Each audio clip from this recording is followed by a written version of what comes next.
সমস্যা সৃষ্টি হয়ে গেছে।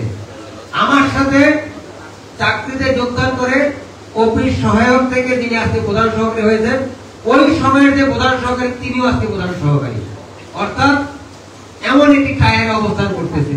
এটা আমাদের জন্য কোনো অংশেই সুখকর না, এটা স্বীকার করতে হবে।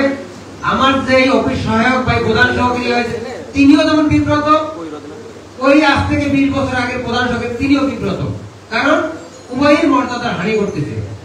কিন্তু সিস্টেমের কারণে আজকে এই সমস্যাটি সৃষ্টি হয়েছে। এই সিস্টেমটা কিভাবে পরিবর্তন করা যায়, সিস্টেমটা কিভাবে ডেভেলপ করা যায়, এই বিষয়গুলো নিয়ে আজকের এই প্রতিনিধি সভা। সেক্ষেত্রে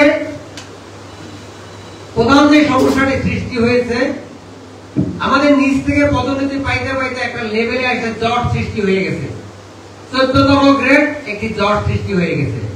আমার নিয়োগ বিধিতে 14তম গ্রেডের পরবর্তী ধাপ আছে 13 গ্রেডের প্রধান সহকারী, সামান্য কিছু পদ। তারপরে আছে 10ম গ্রেডের একটা বড় জট আছে, রাস্তা আছে, প্রায় 140 জনের মতো পদোন্নতির সুযোগ আছে। এই পদোন্নতিগুলো আমরা আমাদের বিভিন্ন সমস্যার কারণে আটকে গেছে। এই সমস্যাগুলো কি আপনারা ইতিমধ্যে সবাই জানেন। এই সমস্যাগুলো আজকে কিভাবে আমরা নিরসন করতে পারি আপনারা সমাধান করবেন। আপনারা জানেন যে 2021 সালে নিয়োগ বিধি হওয়ার পর 23 সালে আমাদের 21 সালে পদোন্নতি কার্যক্রম শুরু হয়েছে। 23 সালে এটা আমাদের পদোন্নতির প্রস্তাব গেছে পাবলিক সার্ভিস কমিশনে। আজকে পর্যন্ত এই পদোন্নতিটি বাস্তবায়ন হয় নাই। 2024 সালের 5ই আগস্টের পরে 5ই সেপ্টেম্বর পাবলিক সার্ভিস কমিশন এই পদোন্নতি পদায়ন করার জন্য সুপারিশমালা প্রণয়ন করেছে। শিক্ষা মন্ত্রণালয় এই পদোন্নতিটা পেন্ডিং অবস্থায় আছে, এখন পর্যন্ত সেই পদায়নটি হয়নি। এই পদায়নটি এভাবে আটকে আছে। আমার জানা মতে বাংলাদেশে পিএসসি থেকে সুপারিশ আসার পর পদোন্নতি আটকে থাকে এইরকম দৃষ্টান্ত আমার জানা নেই। আমাদের নজরুল ভাই এখানে উপস্থিত আছেন। আমি যতটুকু জানি পাবলিক সার্ভিস কমিশন থেকে সুপারিশ আসার পর চেষ্টা করা হয় রাতারাতি জিও জারি করার জন্য, পারলে পিছনে দেখতে দেওয়া হয়, কারণ কর্মকর্তাদের ভিতরে একটা মুভমেন্ট কাজ করে। একদিন আগে দিতে পারলে একদিন কর্মচারী সুবিধা পাবে, অর্থাৎ সে বঞ্চিত হলো না। ঠিক সেই জায়গায় আমরা আজকে একটা বছর পার করতেছি, এই সমস্যাটি আমরা সমাধান করতে পারতেছি না। আপনারা সবাই জানেন সমস্যাটি কেন সমাধান করতে পারতেছি না। এই বিষয় নিয়ে আপনারা বিশদ আলোচনা করবেন। আলোচনার পর আমি আপনাদের সেই আলোচনার পরবর্তী অংশে আমি আবার মতামত ব্যক্ত করব। এখন তবে আমি এইটুকু বলতে পারি, আমাদের এই পদোন্নতিটি বন্ধ থাকার কারণে শুধু যে উচ্চমান সহকারী বা 14 গ্রেডের লোকজন বঞ্চিত হচ্ছে তা কিন্তু নয়। পুরো ডিপার্টমেন্টে একজন 4র্থ শ্রেণী কর্মচারী যিনি 2024 সালে যোগদান করেছেন ওই ব্যক্তিটিও ক্ষতিগ্রস্ত হচ্ছে, অর্থাৎ পদোন্নতি জটটা এমন আকারে আটকে পড়ছে। 2017 সালে আমি একটা হিসাব করে দেখেছি, 2017 সালে যারা চাকরিতে যোগদান করেছেন তারা পদোন্নতিতে পিছিয়েছে ন্যূনতম 10 বছর। ন্যূনতম 10 বছর পিছিয়ে গেছে এই পদোন্নতি আটকে থাকার কারণে। সুতরাং আমরা কিভাবে এই পদোন্নতি রাস্তাটি সচল করতে পারি আপনারা মতামত দিবেন। আমরা সাংগঠনিকভাবে চেষ্টা করে যাচ্ছি, বিভিন্ন মামলা মোকদ্দমা আছে, এগুলো আমরা প্রতিহত করার চেষ্টা করতেছি।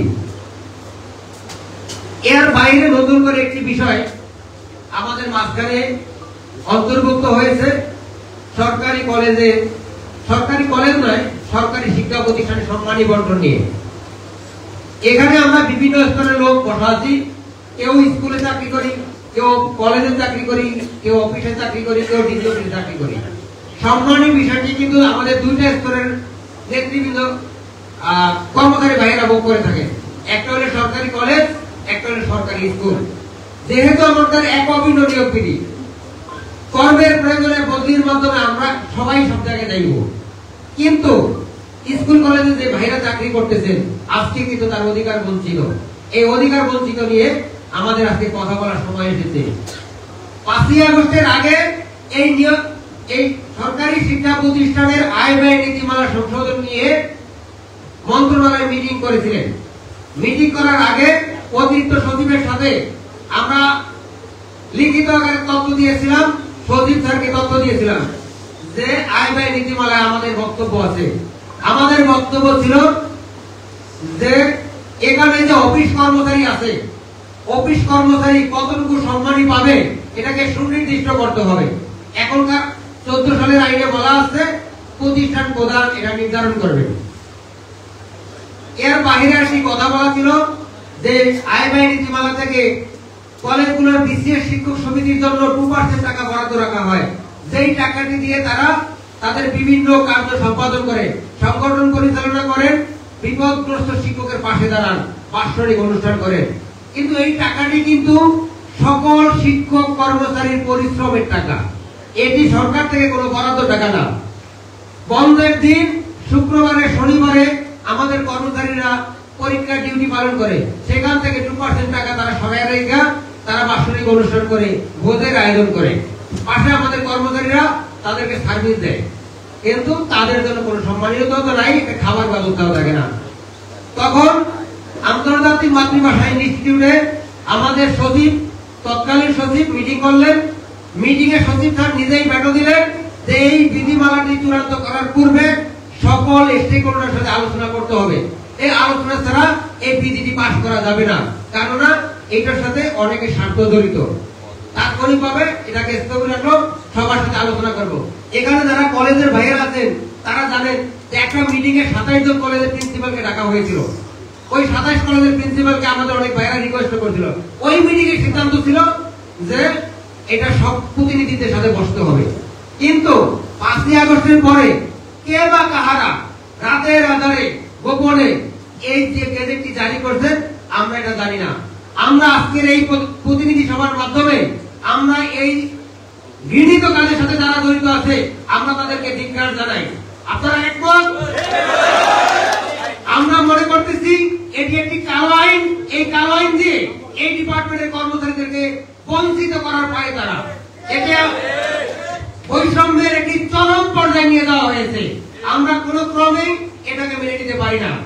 একজন আমাদের কাছে তথ্য আছে, অনেক জায়গার প্রিন্সিপাল স্যাররা, অনেক জায়গার শিক্ষক সমিতি কমিটির লোকজন ব্ল্যাঙ্ক কাগজে স্বাক্ষর করানো হয়। আপনারা সম্মানী কত পাবেন সেটা বলা হয় না, বলে ব্ল্যাঙ্ক কাগজে স্বাক্ষর করেন। তারপর একটা খামে পরে 2000 টাকা দেওয়া হয়, 1000 টাকা দেওয়া হয়, সেই জায়গাটাতে একজনের নামে 10,000 টাকা ভাউচার করা হয়। এই কাজগুলো করে বেড়াচ্ছে। আপনারা কি এটা মেনে নেবেন? আমরা এটাকে প্রতিবাদে নামতে হবে। পাশাপাশি আমাদের দাবি ছিল যে যেহেতু শিক্ষক পরিষদ 2% টাকা দিচ্ছেন, আমাদের কর্মচারী পরিষদকে 1% টাকা দিতে হবে। কেননা আমাদের কর্মচারীদের ভিতরে অনেক সরকারি কর্মচারী থাকে, অনেক বেসরকারি কর্মচারী চাকরি করেন। একটা কর্মচারী অসুস্থ হয়ে বললে আপনারা কি করেন? চাঁদা তোলেন। কেন আপনি চাঁদা তুলবেন?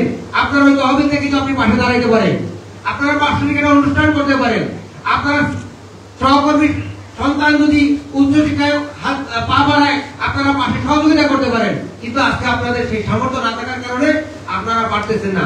আমাদের দাবি, অন্যতম 2টা দাবি ছিল।